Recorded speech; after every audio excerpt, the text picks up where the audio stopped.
Hello students, तो मैं विकास sir का आपका बहुत बहुत स्वागत है आपका यूट्यूब चैनल मेगा में। तो पिछले क्लास में हमने स्टडी किया था कि हिमांक की अनुमान से कैसे विलेय का अणुभार निकालेंगे। ठीक है, डिप्रेशन ऑफ फ्रीजिंग पॉइंट के माध्यम से कैसे हम सॉल्यूट का मॉलिक्यूलर मास निकालते हैं, ये पिछले क्लास में हमने स्टडी किया था।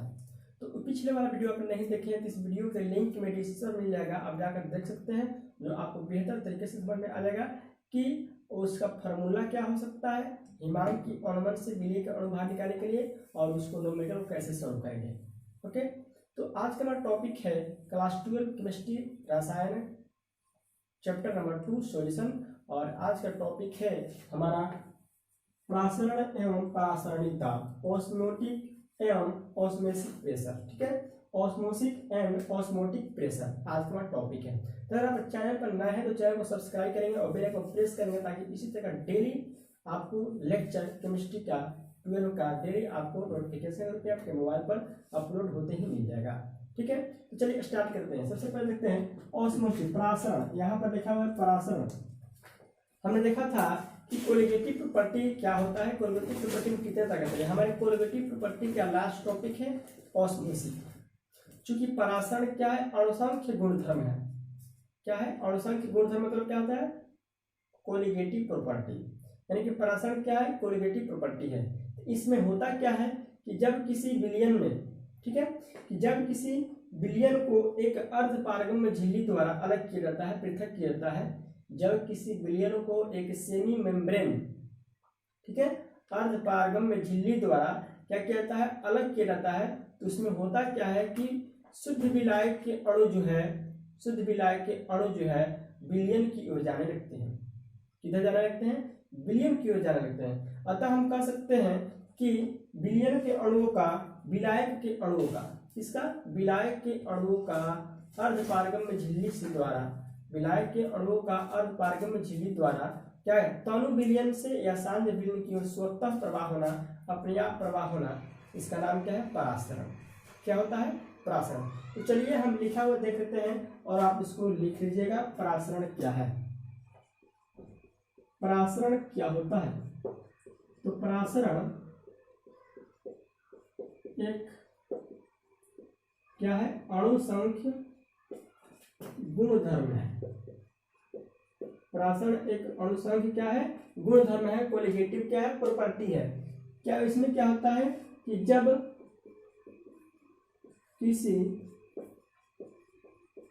किसी विलयन को, ठीक है, जब किसी विलयन को एक अर्धपारगम्य झिल्ली द्वारा क्या किया जाता है, अलग किया जाता है, शुद्ध विलायक से अलग किया जाता है, शुद्ध विलायक से पृथक किया जाता है, पृथक किया जाता है, तो विलायक के अणु जो है अर्धपारगम्य झिल्ली से होकर विलयन की ओर जाने लगते हैं। ठीक है, तो विलायक के अणु जो है, विलायक के अणु अर्धपारगम्य झिल्ली से होकर, अर्धपारगम्य झिल्ली से होकर कहाँ जाते हैं, विलयन की ओर, विलयन की ओर,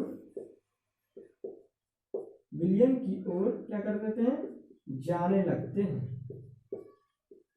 विलयन की ओर जाने लगते हैं। अतः हम कह सकते हैं कि विलायक के अणुओं का अर्धपारगम्य झिल्ली से होकर, विलायक के अणुओं का अर्धपारगम्य झिल्ली से होकर क्या आता है, शुद्ध विलायक से विलयन की ओर, शुद्ध विलायक से विलयन की ओर स्वतः या तनु विलयन से सांद्र विलयन की ओर स्वतः प्रवाह, स्पॉन्टेनियस फ्लो होना क्या कहलाता है, आपका क्या कहलाता है, परासरण कहलाता है।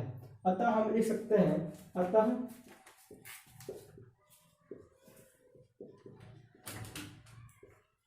विलायक के अणुओं का विलायक के अणुओं का अर्धपारगम्य झिल्ली से होकर अर्धपारगम्य झिल्ली से होकर, ठीक है, अर्धपारगम्य झिल्ली से होकर शुद्ध विलायक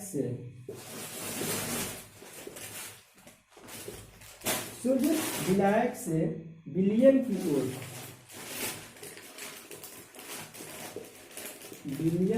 ओर तनु या सांद्र, ठीक है, विलयन की ओर तनु या सांद्र विलयन की ओर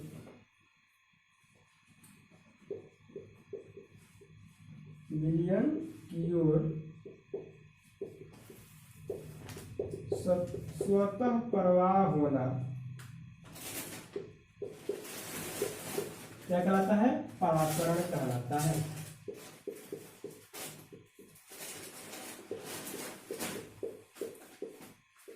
क्या कहलाता है? परासरण कहलाता है।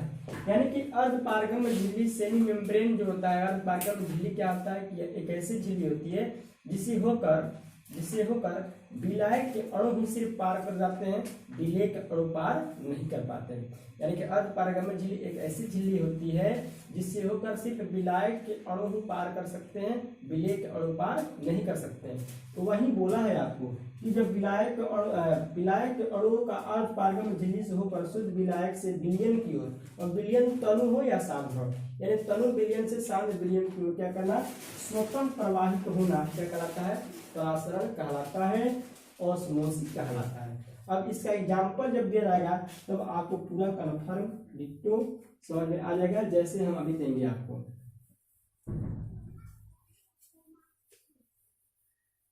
इसका एग्जाम्पल है कि यदि सूखे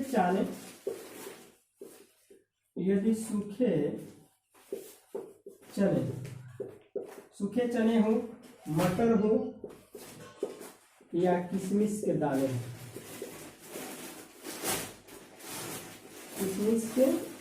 को, ठीक है, सूखा चना हो, मटर हो या किशमिश के दाना हो, जब उसको हम क्या करते हैं? पानी में भिगो कर रखते हैं,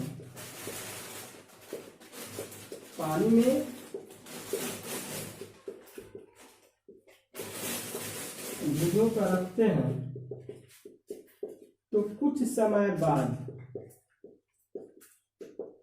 समय बाद क्या देखा जाता है? वे क्या होते हैं? फूल जाते हैं। कुछ समय बाद वे फूलने लगते हैं,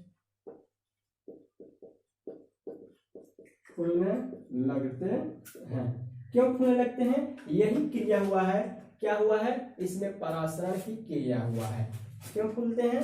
क्योंकि इनमें परासरण की क्रिया हुआ है, और उनके जो ऊपर कवच है, जो छिलका है आपका चना का, मटर का, किशमिश का जो छिलका है, एक अर्धपारगम्य झिल्ली की तरह क्या करता है? काम करता है। किस तरह काम करता है? एक अर्धपारगम्य झिल्ली की तरह काम करता है। अतः फूलने लगते हैं, ऐसा किसके कारण होता है? ऐसा परासरण के कारण होता है।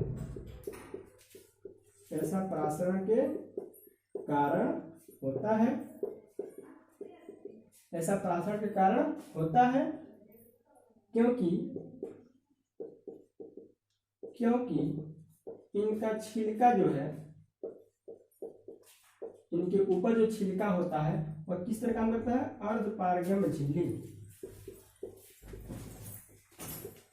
अर्धपारगम्य झिल्ली की तरह कार्य करता है, ठीक है। यानी कि यही क्रिया सेम क्या होता है? उसमें होता है आपको ऑस्मोसिस में, यानी कि यह होता है ठीक उसी तरह अंडा का फूलना और सिकुड़ना, ठीक है। अंडा भी फूलता है, सिकुड़ता है। उसमें क्या होता है? यदि हम अंडे के ऊपर जो उसका कवच होता है, उस कवच को क्या करते हैं? हटा देते हैं। क्या करते हैं? हटा देते हैं। तो एक अस्त्रावित जल में जब रखेंगे, किस तरह से? अस्त्रावित जल, जिसको हम क्या करते हैं? एक अस्त्रावित जल में हम रखते हैं तो फूल जाता है। लेकिन वही अगर नमक के साथ रखते हैं, उसको नमक वाला सॉल्यूशन में रखेंगे तो क्या हो जाएगा? सिकुड़ जाता है। यानी अंडे का फूलना और सिकुड़ना भी क्या कहलाता है? आपका परासरण क्रिया के कारण ही होता है। किसके कारण होता है? परासरण क्रिया। क्लियर? अब हम देखेंगे एग्जाम्पल 2 में ले लेंगे अंडे का फूलना या सिकुड़ना, अंडे के फूलना या सिकुड़ना। ठीक है, यह फूलेगा कब? जब इसको अस्त्रावित जल के साथ रखेंगे तब, अस्त्रावित जल। और सिकुड़ेगा कब? जब इसको NaCl नमक वाला जल के साथ रखेंगे तब सिकुड़ जाएगा। ठीक है, ये है आपका प्रासरण क्रिया।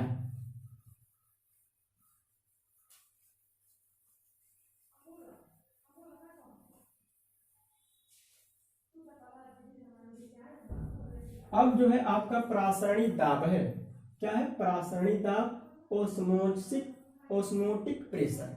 कौन सा pressure? Osmotic pressure. Osmotic pressure क्या होता है कि जब किसी विलायक को अर्धपारगम्य झिल्ली से, किसी विलायक को अर्धपारगम्य झिल्ली से किसी सॉल्वेंट को सेमी मेम्ब्रेन से क्या किया जाता है, उसको हम अलग करते हैं, तो उसकी इस क्रिया को रोकने के लिए, मतलब परासरण की क्रिया को रोकने के लिए यांत्रिकी जो दाब लगाया जाता है उसका नाम क्या है? प्रासरणी दाब। यानी कि ऐसे कह सकते हैं कि परासरण क्रिया को रोकने के लिए, ओस्मोटिक प्रेशर को रोकने के लिए जो मैकेनिक प्रेशर लगता है, जो यांत्रिकी दाब लगता है, उसको हम क्या कहते हैं? प्रासरणी दाब कहलाते हैं। प्रासरणी दाब को ऐसे राइट कर सकते हैं, ऐसे हम लिखेंगे, किसी विलायक को,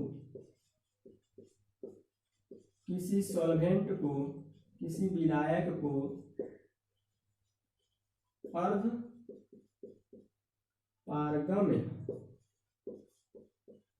अर्धपारगम्य झिल्ली द्वारा, अर्धपारगम्य झिल्ली द्वारा विलयन से पृथक रखा जाए, विलयन से अलग रखा जाए, तो परासरण को रोकने के लिए, परासरण को रोकने के लिए क्या होता है? जो मैकेनिक प्रेशर, जो यांत्रिकी दाब लगाया जाता है, रोकने के लिए आवश्यक न्यूनतम यांत्रिकी, यानी कि ये हम आप नहीं लगा सकते, इसका मशीन होता है, पिस्टन होता है। ठीक है, न्यूनतम यांत्रिकी दाब को विलयन का क्या कहलाता है? प्रासरणी दाब कहलाता है।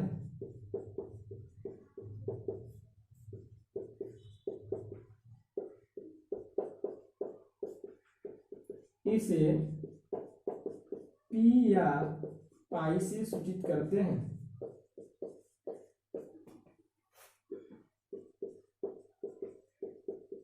अर्थात परासरणी दाब